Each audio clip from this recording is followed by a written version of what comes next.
はい、ホテルの山田です。今日はですね、私のこの伸びきった髪で結構質問で髪の毛のことをいただくものに答えていくのと、このロン毛自体のスタイリングのやり方とか、あとは自分が実際やってみて良かったことと悪かったこととかみたいな、そういうものも結構質問でいただくんで、だからこの結構ね、僕すごい伸びたんですよこれ。多分こんなに長いこと長い時はあったんですけど、その時はなんかね、もっとわけわかんない髪型でなかったんでなんか金髪でモヒカンで肩ぐらいまであるみたいなそれだからこういうその皆さんがね、こうお客様とかで来てくれるメンズの子が求めるロン毛は実際自分がやってなかったんで、ちょっと一回やってみて自分がこう生活を送ってみるっていうことをしてみました。でもう切りたいですもうね、やっぱ無理だわ。これはだから検証も入ってるんで、だから本当は夏服とかでこのロン毛をやってみるっていうところまで抑えれたらなと思うんですけど、なんかもう自信がないですね、耐えれる。そうだからこれが今何にもしてない状態ですね。洗いざらしで、僕の髪は結構毛量が多めで、髪も太くてボリュームが出やすいと。この髪でどれぐらい伸ばしたんだろうな。1年もかかってないのかな。伸びちゃったからじゃあ伸ばしてみようみたいな感じだったんで伸ばそうって思った時がいつだかとかないんで。でもなんか皆さん結構伸びるの早い人にめっちゃ早いですねとか言うじゃないですか。そんなにね、みんな変わんないですよ、伸びる速さって。YouTube の中とかに出てる人とかタレントさんとか見てると、もう画面の中でいる時と現在ってめちゃくちゃそのラグがあるんで、時差が。もう画面の中のと今の本人はもう全然違う髪型してるはずなんで、だからそういうので結構なんかすげえ早く感じたりはするんですけど、みんなそんな変わらないです。ただ髪質でその完成するロン毛になる速さが違うかは髪質によって違う。例えば僕みたいな太い髪質だってボリュームで安かったりはすると、もうまんま放置とかはなんかやっぱ難しいんですよ。帽子かぶってても決まらないみたいになっちゃうと、こうちっちゃいサイズからボンって出てたらね、やっぱり無理なんで、それなりに軽さを入れる必要があるとか。でも柔らかくてこうサラーっとしてる人の場合は本当にスパーンって毛先ぶつ切りに切ってそのままずっと放置でもこの A ラインっぽい感じのまんま伸びてったりはするん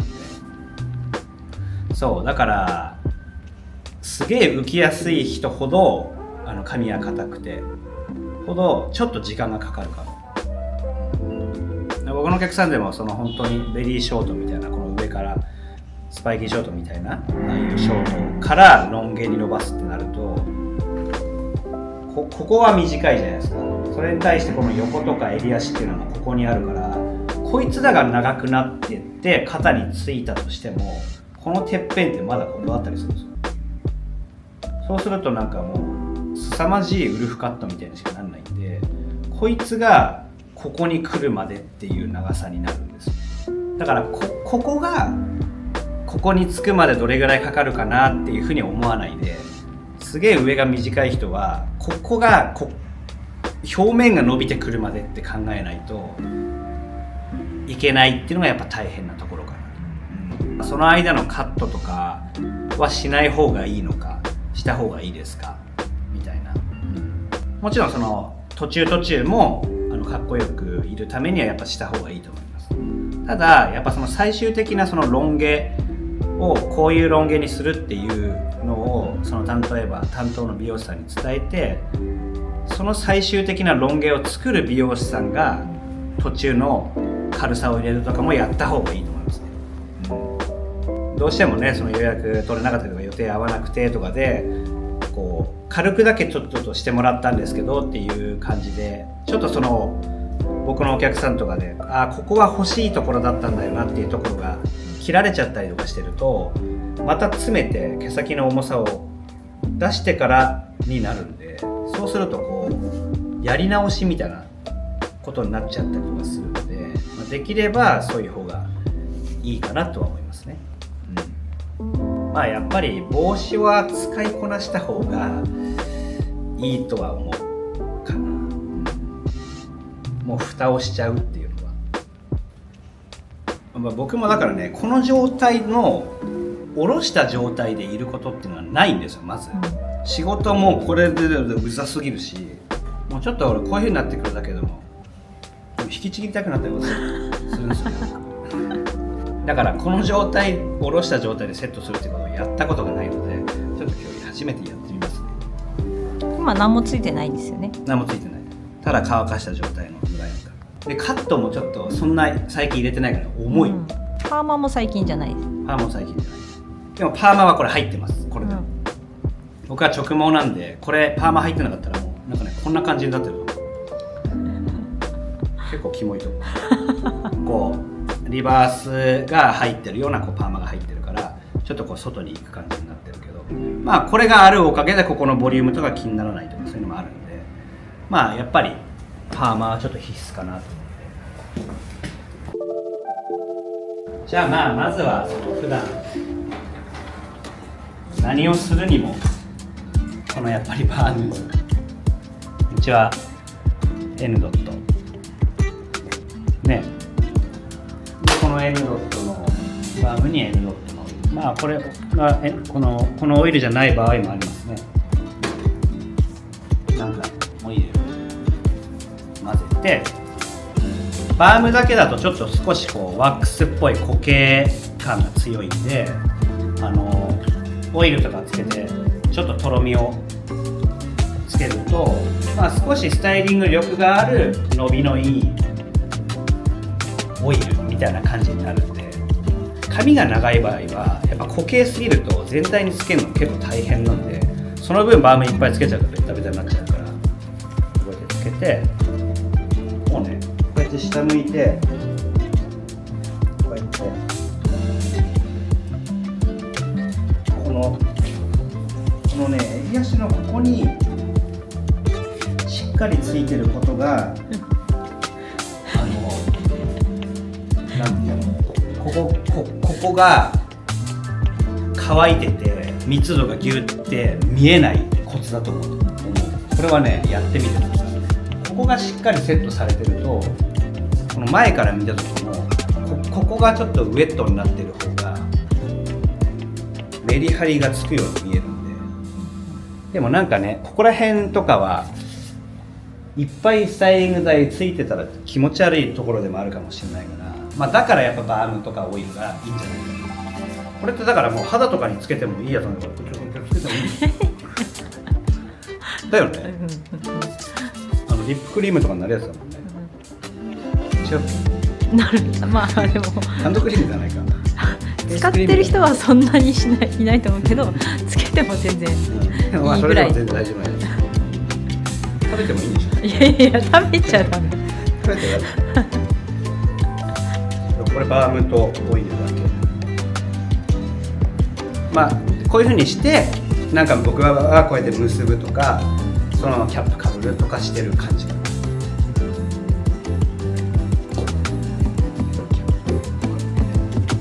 こうやってかぶるじゃないですか。まずそうするとほら、こういう風に、ね、こういうかっこよさはもちろんあるんですよね。僕の場合はここをもう右手でこうやってグッて掴んで、これをここにグリってもうかけちゃう、こうやってでこれもかかるかからないも耳の、例えば大きさとかこの柔らかさとかもやっぱ結構ある。やっぱやってみて思ったんだけど、お客さんとかこっちもこうやって掴んで、結構ねこれしっかり持ってやる。ほら、これこういう格好してません？よく私、だからほぼこうやって、そそうこういう感じで伸ばしていくっていうのが一番しやすいかな。だからここがこういう風になるまではやっぱりこういう風になっちゃってるんで物足りない感じするかもしれないですけど、これですね、で結ぶ場合だとこ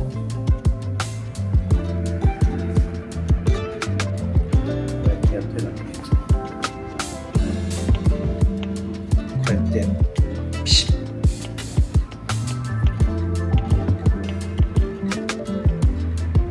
この毛をこう、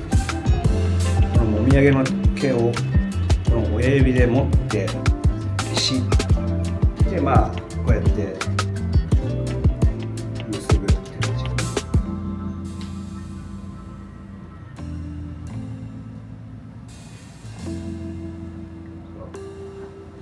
まあ今はちょっとこういうふうに結べるようにまずなりましたけど、でこうやって結んでこの僕ぐらいの長さに表面が結んでもこうやって動いてるとここら辺がこうパラパラ落ちてくるんですよ。だから蓋しちゃう。でもう一回ここら辺とかかけ直す。なってる。そうだからこういうのがこうビシッて綺麗に結べるようになるまでっていうのはこの僕の長さでももうまだ表面と前の長さが足りないっていうかね、僕の髪質が結構しっかりしてるせいもあるんですよね。だからこうピンとしてるんで主張が強いから途中に入ってる段とかの毛とかもピンピン出てきやすいんで、まあそういうものをこうまとめやすくするためにもバームとかつけてるっていうこういう感じで、よくあるのがこういう毛とかが気になるみたいな。だからこういうのもやっぱりこう綺麗に見せたかったらここにさらになんかバーム足したりとかジェル足したりとかでこういう風にするとか、あともみあげのなんかこうある場所というかヒゲとのつながりも結構人によってこう違くてどこまであったらいいかとかもあるんで、今みたいにこうやって結べてない毛とかあるじゃないですか。ここら辺とかは短くてもいいんでちょっと買っといてもいいと思いますけどね。ただジョリジョリまでにしない、なんか青いこうヒゲっぽくなるよりはなんか 1,2 センチぐらいにしといてこうやってスタイリング剤でつけておくみたいにしてた方がまあその自然っぽい感じはあるかも。ただあとここが癖が出ちゃってもわもわってなっちゃう人とかもいるんで、そういう人はやっぱ買っちゃった方が小綺麗になるんじゃないですか。ここら辺は結構その人によって違うし、ここからもう綺麗にこうやってブーって結べる人もいるし、僕もやっぱふわふわになるタイプなんでちょっとこうやってつけて足す場合もあるし、であとここ襟足のこういう毛、っていうのは僕も超長いんですよ。こういうふうに襟足が長くてで結ぶとなんかこうちょっと自分でキモいなとか思ったりとか、だから結構こう買ってケアする人なんかもいるんですけど、僕は結構もうそのままにしちゃってますね。結構ねそういうもんっていうのをこうやって結んだ状態の自分の後ろ姿っていうのに見慣れてないから違和感があるんですけど、結構みんなそうだから、だからあんまりなんかその状態に自分が見慣れちゃうっていうで他の部分でちょっとこう清潔感とか出すような要素を入れるっていう風にした方がやっぱ買ってちょっとこうジョリジョリっていうのがツンツンってこう見えちゃってる感じが見えてる感じの方がちょっとこう見え方としてはいじってる感じに見えたりとかするんで、まあロン毛とかをただ結んでるっていう感じってなんかそのカットのデザインとかじゃないじゃないですか。いかに自然な感じとかが大事とかそういうのとこうつじつま合わなくなっちゃいそう。まあそれも結構質問とかが多いんですよ。まあでももちろんその買ったりするのがダメなわけじゃないですから、それはこう人のそれぞれ好みもあるし、もうこの場合はもう長くてそういう風になってるのはそれはそれでいいかなっていう感じですね。ハットもちゃんと持ってきて、ハットとかでやってもある程度伸びてくるとそういうスタイルとしてこう成立しやすかったりするんで。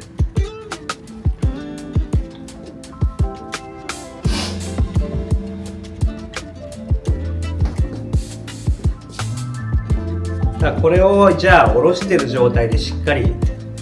成立するスタイリングするとしたらみたいなのは、まあ、バームつけてオイルつけてる状態としたらまあ一回濡らしましょうね。やっぱりこう下ろしててもあんまりでかいとかっこよくないのかなと思うんですよ、髪型自体が。で僕みたいに毛量が多くて、髪の長さがあるっていうのはすごくこう髪の毛が占めてる割合が多いってことになるんですよ。その物体としても大きいじゃないですか。だからやっぱりこうけどすごい軽くするのにも限界があるんで、スタイリング剤でいかにこうちっちゃくできる。だから結構そのジェルとかグリースとかで固めちゃうっていうのもあれなんですけど、ジェルとかグリースは素材だから表面とか頑張って中につけても束の表面をこう固めてる感じになりやすいんで、それを全部こう染み込ませるっていうのはめちゃくちゃ大量のを時々つけなきゃいけなくなるんで、すげえショートだったら OK なんですけど、ロン毛の場合はやっぱちょっと成立しないから、やっぱりそういう時は僕らの場合はもうムースを使っちゃってますね。まあやっぱ結構多めでそうムースっていうのはこの泡じゃないですか。けど液体がこの泡になってるんで、こうやって吸わせるとお風呂でシャワーで髪びしょびしょにする状態みたいになるんですよ。でその状態のままちょっとこうヒールしてくれるというか固まってくれる感じになるんで、そのびしょびしょに吸った状態っていうのはやっぱ結構ちっちゃいから、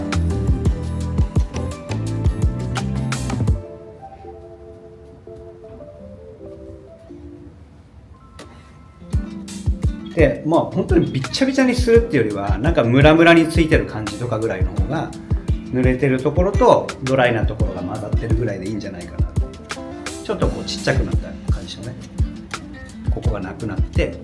みたいな、なってるのかな、なってるよね。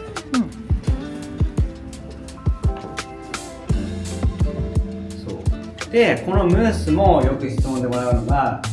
ハードムースの方がいいのかっていうと、スーパーハードみたいな感じになるとなんか本当にね固まっちゃうんですよ、巻きって。それだとこう揺れることもなくなっちゃうんで、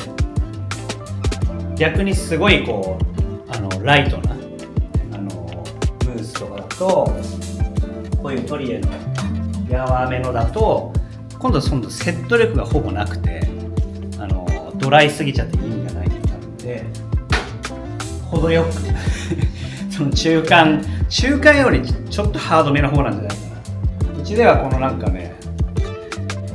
これどこなの、アリミノの BS ワックスフォーム、BS スタイリングワックスフォームっていうのをね使ってて、まあなんか特にめっちゃ調子いいっていうわけでは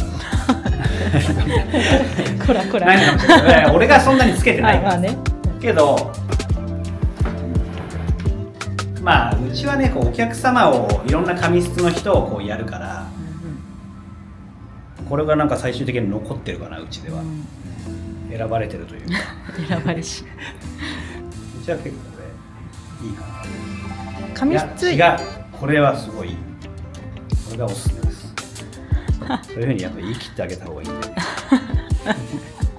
髪質柔らかめの人はトリエの方がいいですよね。髪質によりますよね。あとはそのスタイリング剤の質問でよくもらうんですけど、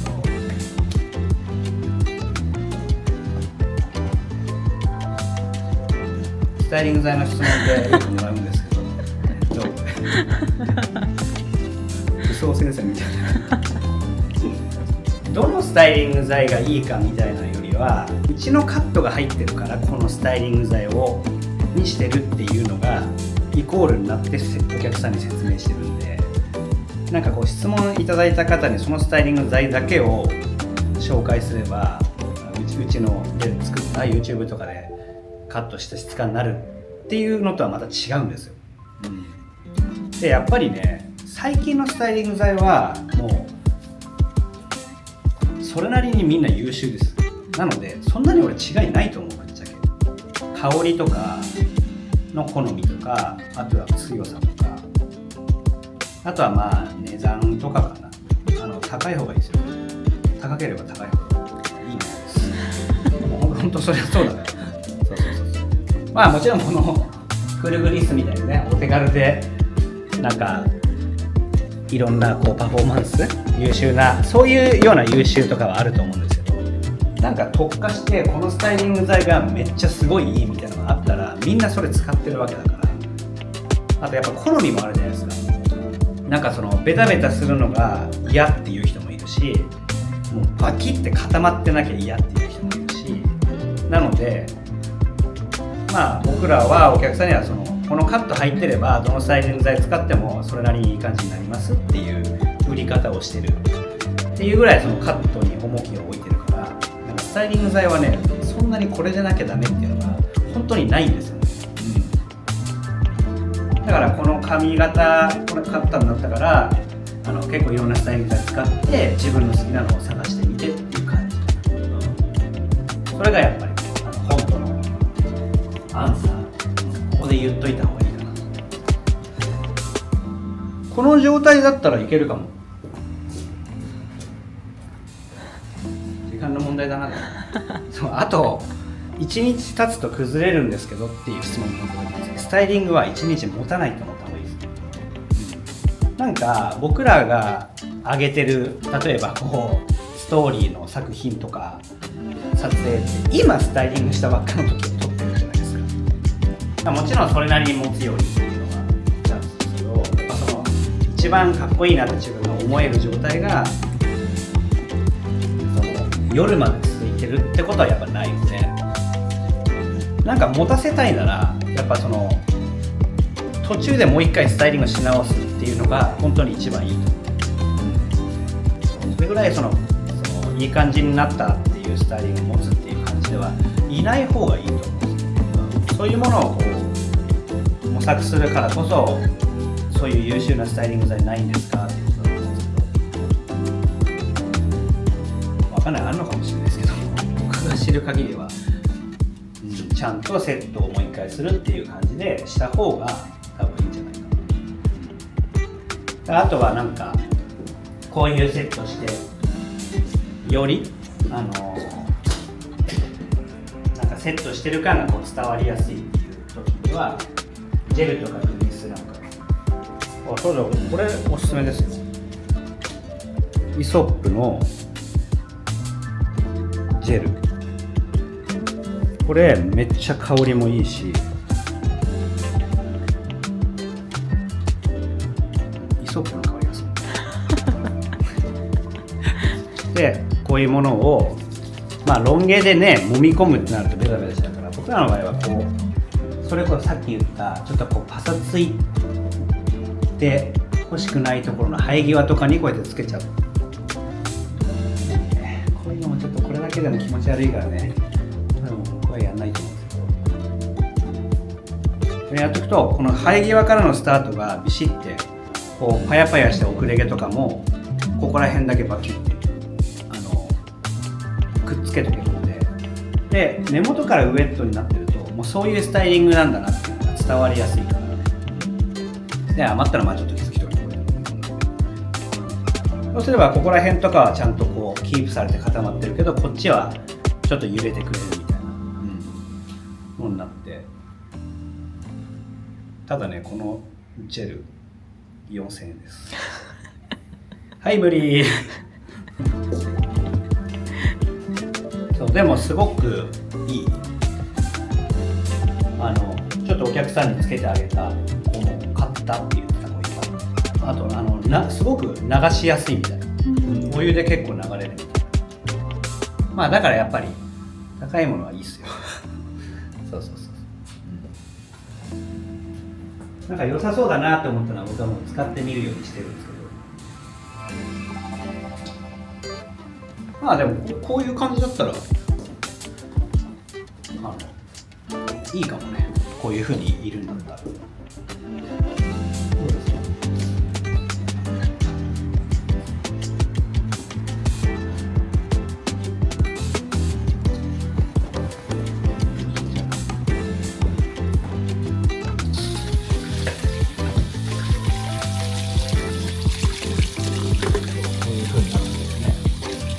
まあそれなりに一枚し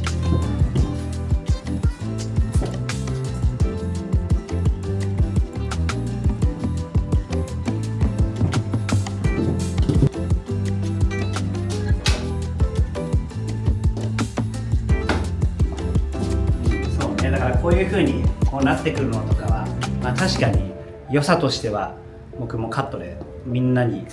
推奨してる部分はあるんですけど、ちょっとうざいよね。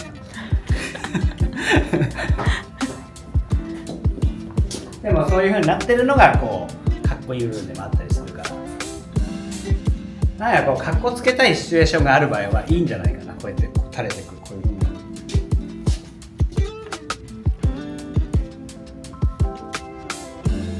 それこそさっき言った帽子が別にバンダナでもいいわけですよ。まあちょっとこれ今日ね、なんかこんなシャツだからちょっと激しめな感じになっちゃう。バンダナとかもさっき言ったみたいにこうやって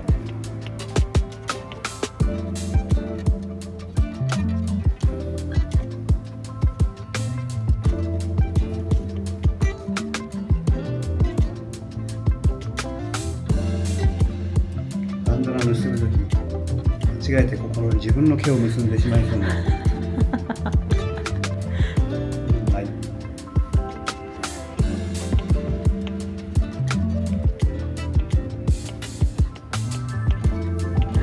ちょっとマーシーだな、マーシー。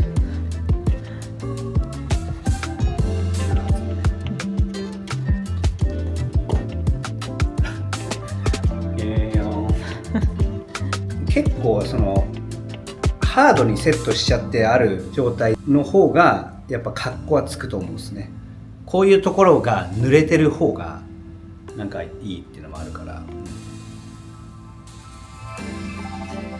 ういう感じだったら前になっちゃう。これも伸ばしていく時の上が短い時はこれで押さえちゃって、あとこのままこうやって別に結んでてもいい。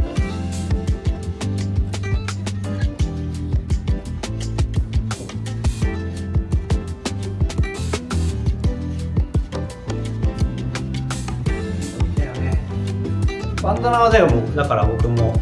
結構活用してましたよ。まあ僕のなんかバンダナのポイントとしてはこうなんか、まあこれもね僕の頭の形とかが関係するがあると思うんですけど、この耳にちょっとかかってるで眉は前消しみたいな、目上みたいな方が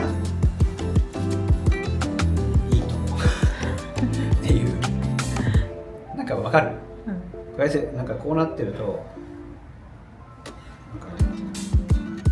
まあいいかですよ。なんかねもうドクタウンの世界だから俺が見てるそれっていうのは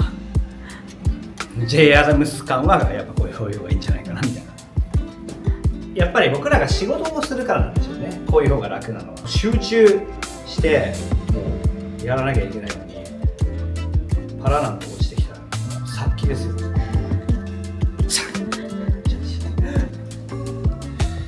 まああとは編み込みそこまでいく、それ一般受けするやつまああるよね、もうロングの編み込みとか、こ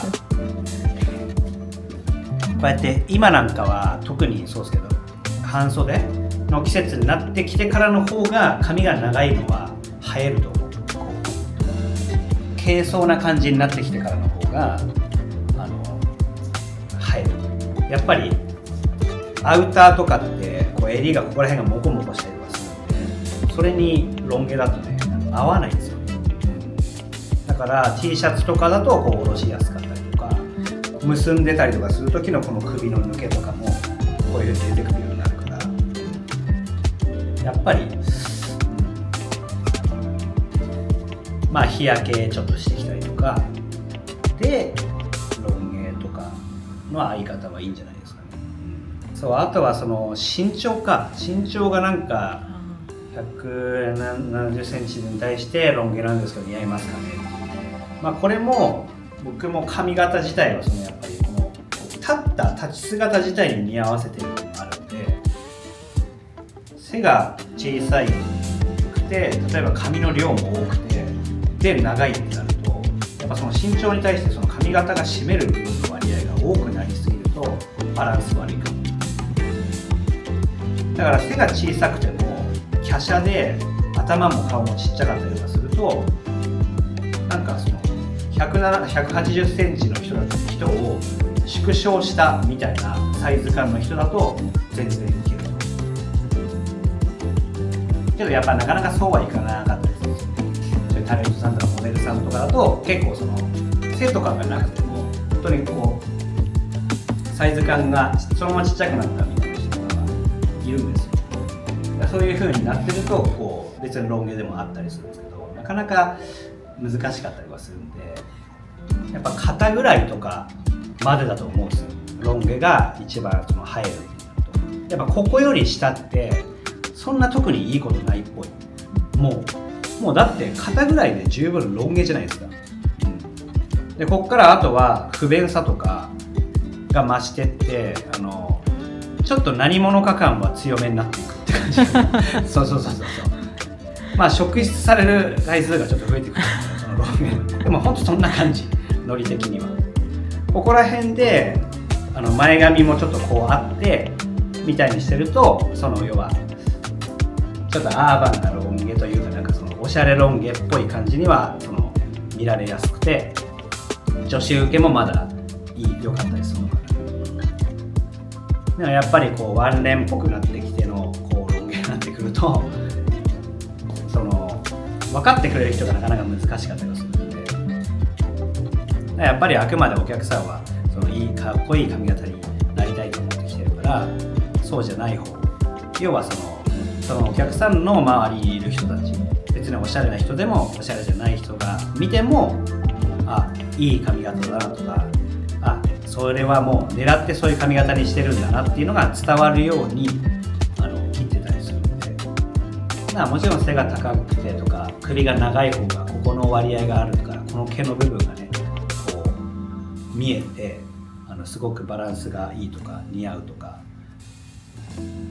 はやっぱあるかな。あとはこの結んだ時とかも頭がちっちゃいと結構生える。まあ僕もちっちゃくはないんですけど、僕は鉢があんま張らないから、こう、正面から見た時はここがない感じのように見えるんで、ギュッてしてちっちゃい状態で結ばれてるっていう方が結構良かったです。でも鉢があったりとかするとね、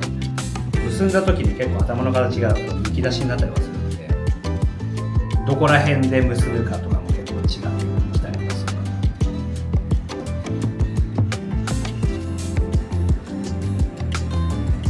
的確な答えになってる感じは全くしないんですけど、だから結構やっぱいろんなお客さんがこうロン毛目指して一回やってみて、またバスタに来てとかいうのをこう繰り返したからこそ、たくさんのデータが今自分があるから、まあ自分もねこうやってやってみて。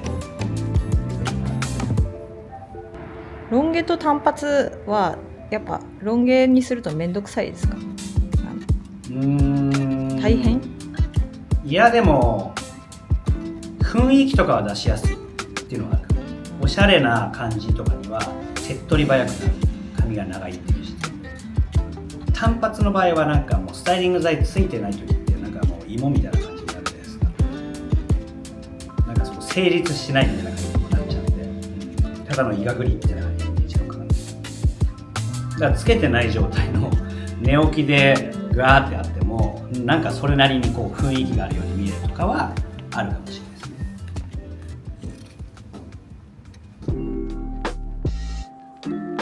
かがだったでしょうかロン毛をやる人自体が多分ねそんな多くはないと思うんで、ただやっぱりそのロン毛じゃなくてもある程度髪が長ければ、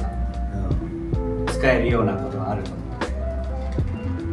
ので、質問とかもしねさらにあれば、まあこれに関してはそのコメントでいただければできるだけ返そうかなと思いますので、まあね髪のことはちょっと僕らもプロなんで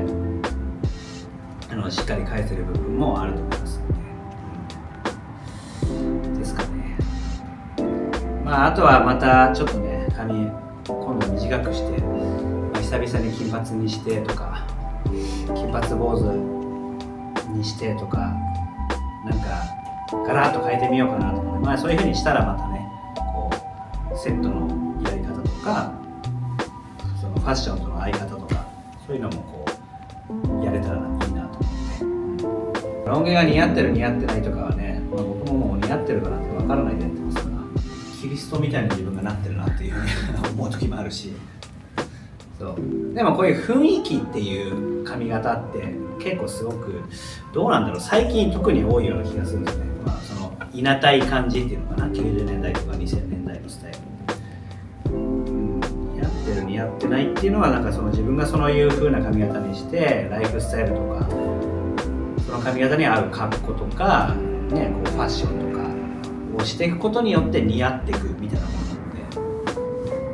ので、まあだからドヤ顔でやってればいいんですよ。そうそうそうそう。